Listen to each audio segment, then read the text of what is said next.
آج دنیا میں سب سے بڑا مسئلہ جو پیش آ رہا ہے وہ شادیوں کی جو ایج لمیٹیشن ہے وہ بہت بڑھ گئی ہے، بڑھتی جا رہی ہے روز بروز، لڑکوں کی شادیوں کی اور اسی طرح لڑکیوں کی شادیوں کی بھی جو ایج لمیٹیشن بڑھ رہے ہیں، اس سے معاشرے میں مشکلات اور فساد بھی بڑھ رہا ہے۔ اسلام کہتا ہے کہ شادی جلد سے جلد کی جائے، جیسے بچیاں بالغ ہوں شادی کر دی جائے۔ اللہ نے اپنے قرآن مجید میں کہیں پر بھی غنا کرنے کا وعدہ نہیں کیا، غنی کر دینے کا وعدہ نہیں کیا، مگر سوائے اس کے یہاں پر کہ تم اگر فقیر ہے، غریب بھی ہو تو اللہ تمہیں غنی کر دے گا، یعنی غربت کی خاطر، پیسے کی خاطر کبھی شادی کو تاخیر نہ کرنا۔ اگر تم نے ایسا کیا تو در حقیقت میں اسلام کے خلاف تم نے سوچا۔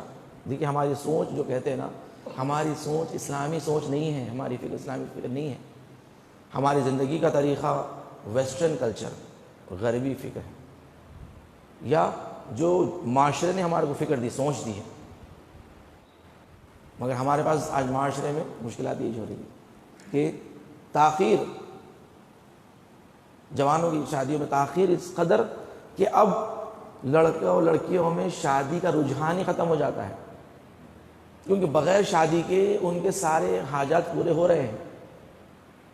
کہاں سے ہو رہے ہیں مت پوچھیے، کیونکہ بغیر شادی کے ہی ان کی ضروریات پورے ہو جا رہے ہیں، تو پھر اب کیوں شادی کریں ہوئے؟ کیوں کسی کے بھی سلطے میں ایک لڑکی جائے؟ وہ آج کی لڑکی کسی کی بھی سلطے کو پسند نہیں کرتی، یعنی کسی کی بھی مثلا اس کے اوپر سرپرستی آ جائے۔ الرجال قوامون علی النساء، جو اسلام کا قانون ہے کہ مرد آدمی جو ہے قوام، یعنی کہ عورت پر قوام ہے، اس کا ولی ہے۔ جب تک باپ ہے اس کا باپ ولی ہے، جب شادی ہو گئی اس کا شوہر ولی ہے۔ تو بغیر باپ کے شادی کے بعد بغیر شوہر کے گھر کے سے باہر نہیں نکل سکتی، بغیر اجازت نہیں نکل سکتی۔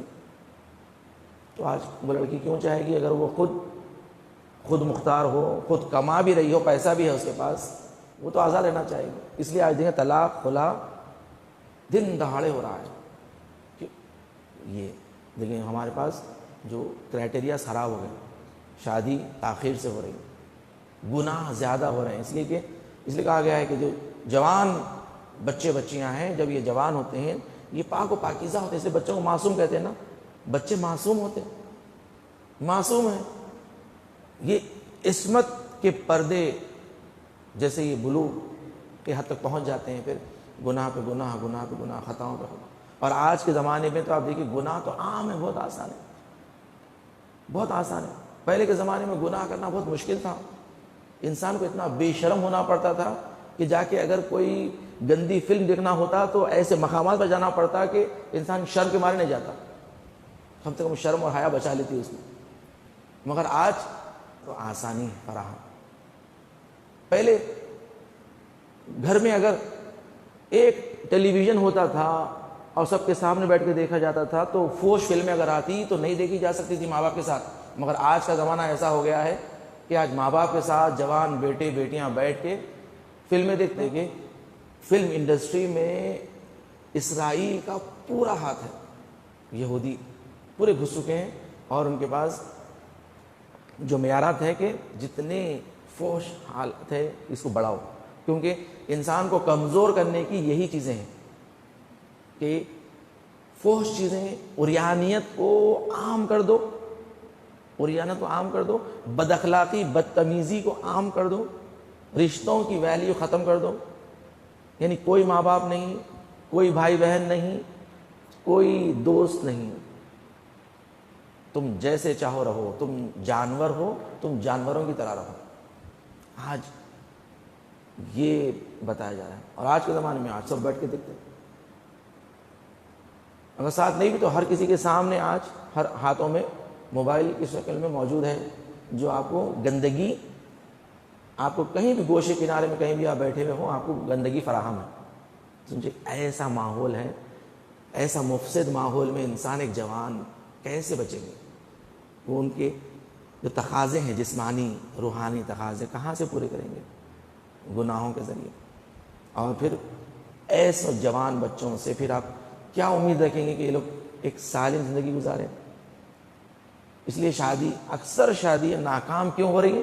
کیونکہ انہوں نے طویل زندگی گندگی کے ساتھ گزاری ہے. اب اس کے بعد جب سالم غذا سامنے آتی ہے، اب اس غذا میں مزہ نہیں آ رہا ہے، اس غذا میں مزہ نہیں آ رہا ہے. ایک جوان ایک عارف کے پاس، ایک عالم کے پاس گیا، جا کے بولا قبلہ میں جب شادی کرا تھا تو لڑکی سے اتنی محبت کرتا تھا، اس کے علاوہ مجھے دنیا میں کوئی لڑکی نظر ہی نہیں آتی تھی، بس ماں باپ سے ضد کر کے شادی کرا، میں نے اسی سے ہی شادی کروں گا.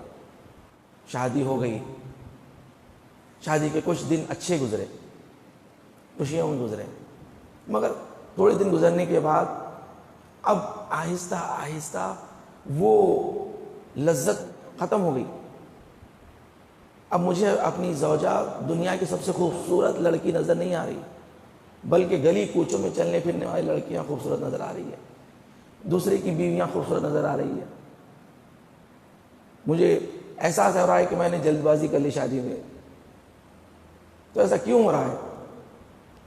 تو عالم دین و عارف انہوں نے کہا کہ یہ ہوتا ہے، یہ ہوتا ہے، اور بلکہ اس سے بدتر ہوگا تمہارے ساتھ. وہ یہ کہ دنیا کی ساری لڑکیاں تو دور کی بات، بلکہ گلی کوچوں میں چلنے والے جو کتے ہیں وہ بھی تمہیں خوبصورت نظر آئیں گے. تو جوان نے کہا ارے قبلہ اتنا بھی مت گرائیے، اتنا بھی ڈیگریڈ مت کیجیے. کہا کہ ہاں حقیقت یہی ہے کہ انسان جب شہوت کا غلام ہو جاتا ہے، نفس کا غلام ہو جاتا ہے، تو پھر کتے بھی اسے خوبصورت نظر آتے ہیں. جب شہوت غالب آ جائے تو پھر دنیا کی خوبصورت لڑکیاں تو کیا بلکہ ساری دنیا کی لڑکیاں بھی تمہیں اگر دے دی جائے، وہ گلی کوچوں میں پھرنے والے کتے تمہیں خوبصورت نظر آئیں گے. ظاہر گرامی یہ ہے انسان کی حیوانیت.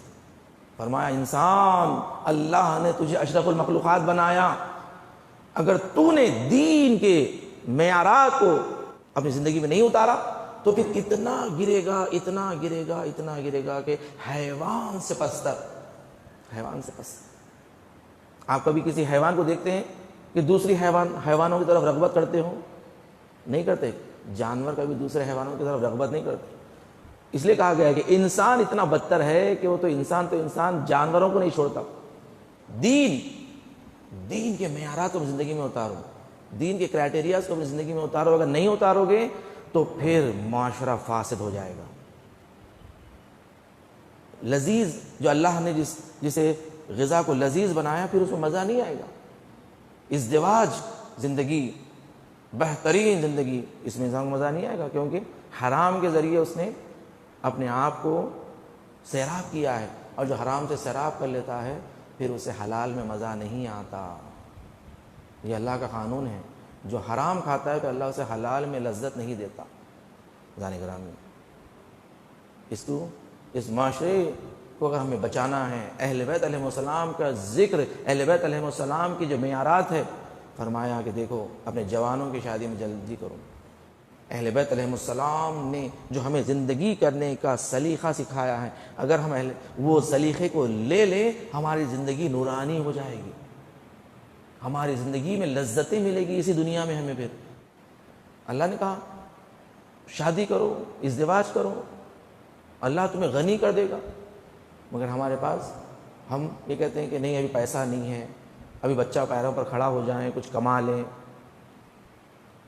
اللہ کہہ رہا ہے کہ جو ہے اگر وہ غریب ہے، فقیر ہے، اللہ اسے روزی دے گا، اسے غنی کر دے گا. اللہ غنی کرنے کا وعدہ کیا ہے، بہت بڑا وعدہ ہے. مگر ہم ایسے ہی مقام پر کہتے ہیں کہ نہیں، جب بچہ پیر پہ کھڑا ہو جائے گا، یہ سمجھتے ہیں کہ بچہ پیر پہ کھڑا ہوگا تو وہ کھلائے گا. آنے والا روٹی اپنی خود لے کے آتا ہے، اور اللہ وعدہ کر رہا ہے کہ اس کے قدم سے تمہاری زندگی میں برکت دوں گا، اس کے قدم سے. مگر ہم بھروسہ نہیں کرتے اللہ.